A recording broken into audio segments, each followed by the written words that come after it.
जय श्री गणेश। जय माता मातंगी। माता मातंगी की कृपा सब पर यूं ही बरसता रहे, मेरे ऊपर भी बरसे और सब कुछ एकदम अच्छा अच्छा अच्छा हो।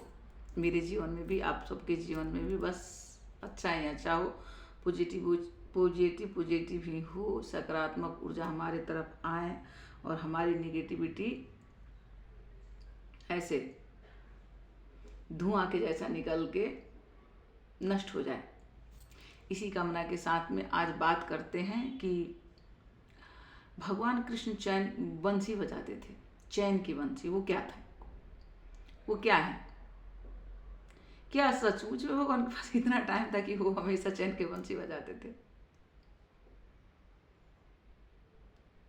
और बजाते थे तो कैसे बजाते थे? क्योंकि बाप रे बाप, वो तो जब से पैदा हुए तब से उनकी जिंदगी में बस स्ट्रगल ही स्ट्रगल था, परेशानी ही परेशानी थी, निगेटिव ही निगेटिव थी। तो वो फिर वो चैन से बंसी कैसे बजा सकते हैं? सोचने वाली बात है ना, है सोचने वाली बात है। सोचो आप कि वो चैन से बंसी, वो भी हमारे कन्हैया चैन से बंसी कैसे बजा सकते हैं? कुछ तो रहस्य होगा ना इसमें, जो दिखाया हुआ है कि भगवान कृष्ण चैन की बंसी बजा रहे हैं। कभी विचार करा है आपने इस पे?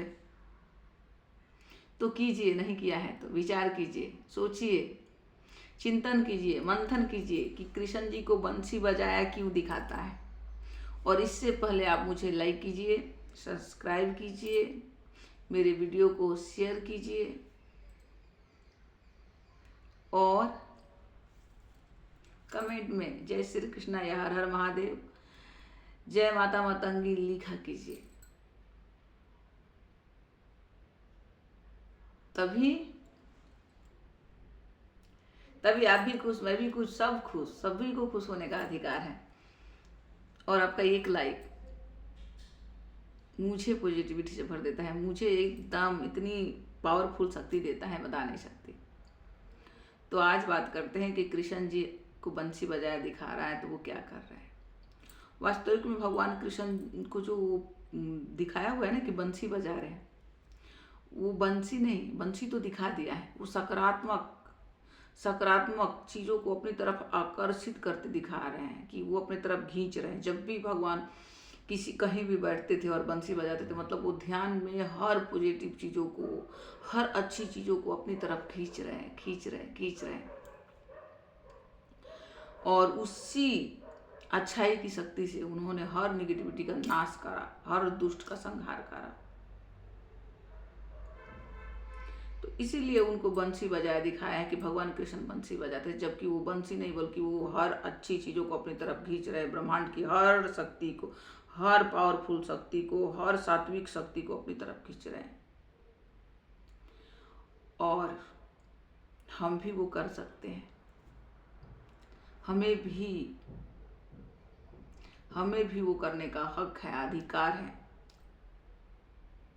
क्योंकि वो जो कृष्ण है ना, वो हमारे अंदर ही है, हमारे अंदर ही है, बस सोए हुए हैं, बंसी नहीं बजा रहे हैं। तो जागिए और आप भी वो बंसी बजाना शुरू कीजिए। चैन की बंसी, सुकून की बंसी, पॉजिटिविटी की बंसी, अच्छाई की बंसी बजाइए और अपनी तरफ जितनी भी इस धरती पे जितनी भी अच्छाई है, जितनी भी इस दुनिया में पॉजिटिव ऊर्जाएं, उसको अपनी तरफ खींचिए। जैसे जैसे आप उस पॉजिटिविटी को अपनी तरफ खींचेंगे तो क्या होगा? तो ये होगा कि आप इस कलयुग के हर जंग को जीतेंगे। और इस कलयुग में वो टाइम था कृष्ण का, द्वापर, जहाँ महाभारत का युद्ध दिखाया हुआ है। यहाँ आप हर क्षण एक युद्ध लड़ रहे हो,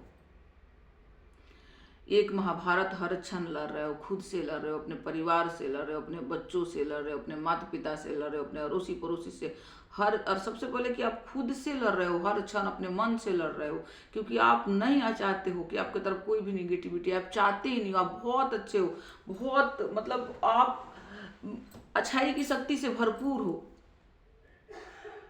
लेकिन कोई आपकी अच्छाई को आप रहने दे तब तो कहीं ना कहीं से आपको निगेटिविटी आ ही जाता है, कहीं से भी आप नहीं लेना चाहते हो फिर भी वो आपके अंदर घुस जाता है, फिर आपको उससे लड़ाई करनी पड़ती है, आप लड़ते हो उससे 1 घंटा 2 घंटा 3 घंटा 4 घंटा, कभी कभी पूरा दिन लग जाता है, और कभी कभी तो 3-4 दिन लग जाता है उस लड़ाई को लड़ते लड़ते, तब जाके आपकी विजय प्राप्त होती है।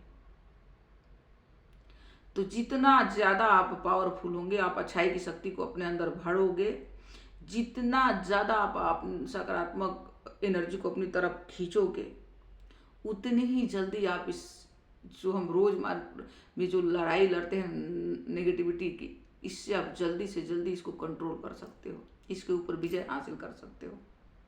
इसीलिए आप पॉजिटिविटी की शक्ति को अपने तरफ खींचिए, कृष्ण के जैसा बैठिए, और बैठ के बस वही देखिए कि कृष्ण बांसुरी बजा के क्या करते थे। देखो ना, दिखाया भी तो है ना कि गाय उनके तरफ आ जाती थी, चिड़िया चुरू उनके तरफ आ जाता था, पेड़ पौधे झूमने लगते थे, नाचने लगते थे, ब्रह्मांड से फूल बरसने लगता था। ये सब क्या है? वही पॉजिटिविटी है जो हम अपने तरफ खींच सकते हैं। आप सोचो ना, आप बैठे हो और आपकी तरफ अच्छाई अच्छाई आ रही, अच्छी चीजें आ रही, सिर्फ अच्छी अच्छी चीजें सोचो जो आपको करना है। पीछे की चीजों में अटके रहने से नहीं, आपको आगे पर क्या करना है। होता क्या है ना कि हम किसी दूसरे को कुछ देखते हैं ना कि किसी के यहाँ कुछ हुआ है, अच्छा या बुरा, कोई भी चीज, मैं ये नहीं बोलूंगी कि बुरा, अच्छा भी हुआ है तो या बुरा भी, हम उसी में उलझ के रह जाते हैं। इतना ना विचार मंथन चिंतन उसी में करने लगते हैं ना, उसी के बारे में करने लगते हैं कि हमको क्या करना है, हम उस चीज को भूल जाते हैं कि हमको आगे क्या करना है। 4-5 दिन तक उसी चीज में हम घूमते रहते हैं, नाचते रहते हैं, और हम अपनी सारी एनर्जी और शक्ति को उसमें लगा देते हैं। फिर बाद में 4-5 दिन के बाद में जब हम शक्तिहीन हो जाते हैं, तब हमारे समझ में आता है कि अरे हमने तो अपनी शक्ति को गलत जगह लगा दिया। इसीलिए अच्छाई की शक्ति को अपने तरफ खींचिए और खींच के अपने आप को पावरफुल बनाइए कि ऐसी निगेटिविटी आए, ऐसी महाभारत जो आप रोज लड़ रहे हैं ना, उसमें तुरंत के तुरंत जीत आपकी हो, विजय आपकी हो। कृष्ण हमसे यही बोल रहे हैं, जो बंसी बजाए दिखा रहा है ना, कृष्ण यही बता रहे हैं हमें कि आप भी उनके तरह अच्छाई की शक्ति को अपनी तरफ खींचिए और दुनिया में प्रेम फैलाइए, क्योंकि हम प्रेम फैलाने के लिए आए हैं। और एक बात और, आप जो करना चाहते हैं आप उसके ऊपर फोकस, सिर्फ उसके ऊपर फोकस। कोई पीछे क्या हो रहा है, यहाँ ये हो गया, वहाँ हो गया, उनके यहाँ वहाँ उन्होंने दिल दुखाया, उन्होंने बहुत प्यार करा, उन्होंने बहुत अच्छा करा, उन्होंने, इन सब चीज़ों से बाहर निकल के अपने लक्ष्य पे फोकस कीजिए, अर्जुन के जैसा। तभी सफलता आपकी कदम चूमेगी। तो आप अपने लक्ष्य पे फोकस कीजिए और अपनी और दूसरों की ज़िंदगी को खुशियों से भरिए। और बस यही जीवन है कि आप अपने अंदर की पॉजिटिविटी को फैलाइए और ब्रह्मांड के पॉजिटिविटी को अपने अंदर धारण कीजिए और फैलाइए। तो अब देखिए कैसे जीवन बदलता है, कैसे जीवन परिवर्तित होता है। आपका क्या, आप दूसरों को भी कर सकते हैं, सबका धीरे धीरे, और आप जो चाहोगे वो सब कुछ हो सकता है। ऐसी है पॉजिटिविटी की शक्ति। तो बस अभी इतना ही और बस आप अपने अंदर पॉजिटिविटी धारण कीजिए और सबका कल्याण कीजिए, और साथ में मुझे लाइक कीजिए, सब्सक्राइब कीजिए, और बस जय श्री कृष्णा।